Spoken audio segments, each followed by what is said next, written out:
how does motivation play a factor into acquiring a CGM for a type 2 diabetic?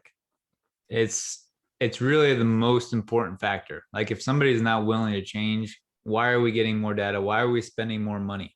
Because if they're not going to change anyways, then it doesn't matter. And I was reading through an article yesterday that was going over different studies. And so some of them said, CGMs were beneficial for type 2s. Others showed no change, if not worse. And so you ask the question, okay, well, why is that? How is that possible? You have two different outcomes for across multiple studies. Well, it comes down to motivation and the willingness to change. Like if somebody's not willing to change, it doesn't matter if they have more data. Like they're not changing anyways.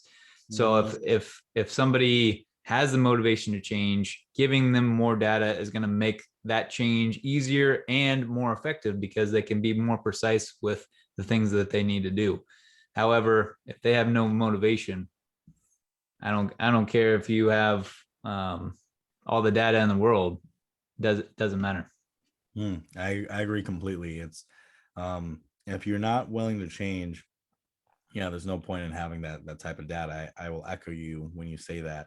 You know, it's not so much, oh, one person who's more metabolically out of control will be less likely to be motivated. You can't think about it that way. It's an individual conversation. Maybe you're listening, maybe somebody, because there's prejudice in the world and we all have to fight our own prejudice within our minds. If you're severe metabolically uncontrolled, you might say, well, that person clearly isn't motivated to change.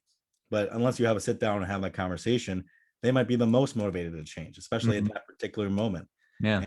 So there's no point in just saying, oh yeah, only give it to them. You need to have a conversation with both these people, see if it's worth their while. And, if anything, I feel like you would get to some kind of rock bottom and you're like, I need to make a change in my life. And sometimes hitting that point is the most motivating factor at all. Yeah.